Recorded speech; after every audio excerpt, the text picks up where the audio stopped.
Goeiemiddag graad 11's. Ek is op bladsy 538, 539 en 540 van julle handboek. Ons gaan vraag 3 doen. In hierdie vraag vra hulle vir jou inkomste staat. Ons gaan doen die vaste batenota, handel en ander ontvangbare bedrag, trade and other payables and the current accounts. But before you go on, stop now and first do the format of your income statement. You will need 4 columns here, 4 lines here. Hier het jy 11 nodig. Skryf alles van jou handboek af in. Gaan na jou notas toe en jy skryf eers alle bedrae wat reeds daar is, skryf jy in. So, en hier is handel en ander betaalbare bedrae en hier gaan wees jou vaste batenota. So wat ek nou wil hê, jy stop nou jou video en doen eers dit. Goed, ek gaan nou aan. Die eerste aansuiwering sê hulle vir my. Goods of a selling price of 936 was returned by a debtor and has not been entered in the books. We use a markup of 80% on the cost price. Nou as 'n debiteur goedere terugstuur, gaan daar 4 rekenings betrokke wees. My verkope word minder met die verkoopprys en dit was 936. OK, my debiteur word weer meer met dit, want die debiteur word minder met dit, want die debiteur skuld my nou minder, hy het die goed teruggebring, soos minus 936. Goed, dan wat gebeur nog? Jou koste van verkope gaan minder word met die kosprys. Hoe gaan ons dit uitwerk? Ons neem die bedrag van 936, ek maal met 100 and divide by 180 and we come to an answer of 520. So minus 520 on a cost of sales.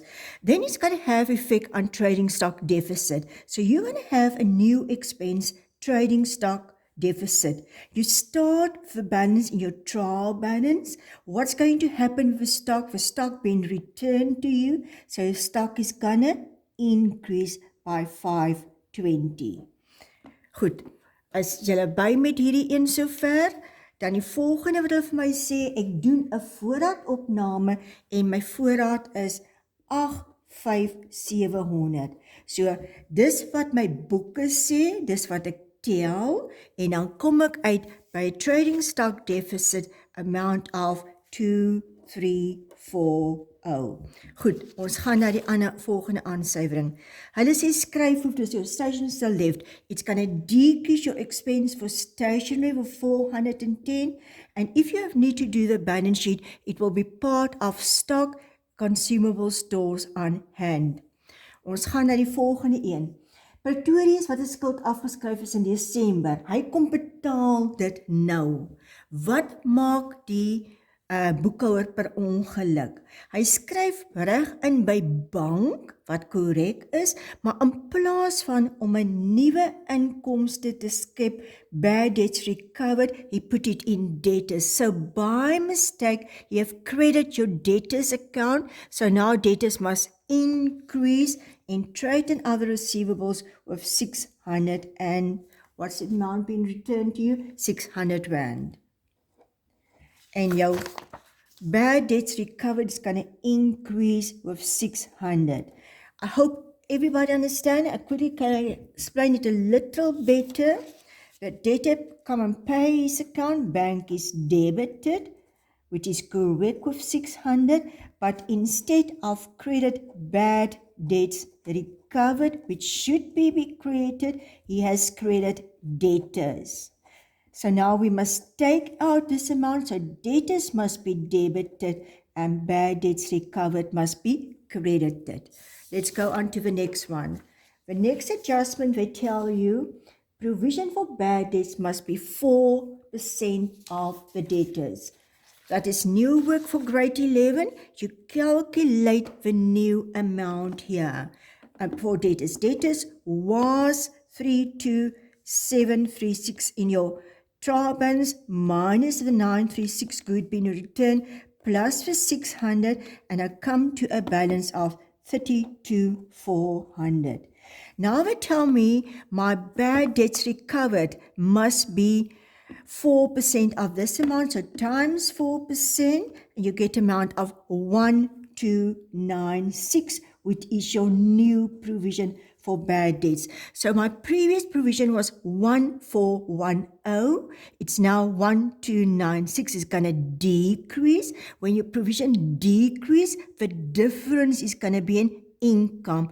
As jou voorsiening minder word, kyk dit was dit, nou so dit, as dit minder word, is die verskille inkomste in die inkomste staat, en ek gaan hier skryf provision for bad debts, provision for bad debts adjustment, voorsiening van oninbare skulde, aansuiwering. En ek wys hoe kry ek my antwoord, dis die verskil tussen 1410 minus 1296, en dit gee vir my 'n antwoord van 114, 114, the difference between the two amounts. So I've got a new income.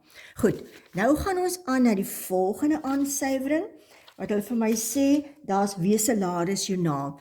Ons kry hom gereeld as 'n aansuiwering. Ek vorige keer vir julle soos volg geteken. Wat is die invloed op die inkomste staat? Die inkomste staat word meer met die bruto bedrag.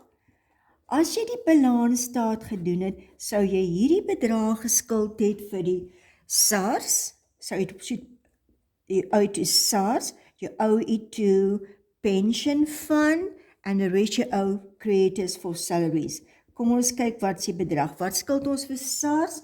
Vir SARS skuld ons 1430. To the pension fund we owe, for pension fund we owe 200 Rand, and the rest we owe to the employees, and we call that creditors for salaries. Let's see what's the difference. 8,000, ons sê dis 8,000, en ons trek af 1430 minus 200, so we owe the employees 6370.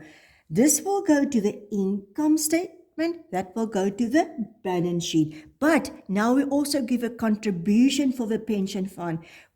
According to the textbook, they tell us we contribute 150 Rand. So we say 200 times 1,5 is an extra expense of 300, and we owe it to the pension fund. This part we kind of put now in the income statement. So in your income statement, salary is going to increase with 8,000, and my contribution is going to increase with 300. Okay. All these amounts is going to the balance sheet. So in the balance sheet, on a trade and other payables, we're going to have now an entry. We first owe to the SARS, pay as you earn. We owe them 1430. To the pension fund, pensioenfonds, skuld ons die bedrag wat ons afgetrek het van hulle, die 200 Rand, plus die extra 300 Rand wat ons bydra, so 500 Rand. Aan die werknemers, wat ons noem krediteure vir salarisse, of was dit lone nie, vir salarisse, ons skuld die verskil, wat ek vir julle gewys het, hoe ons het uitwerk, 6370. Goed, ek gaan net gou kyk die tyd, ek gaan die video gou eers stop.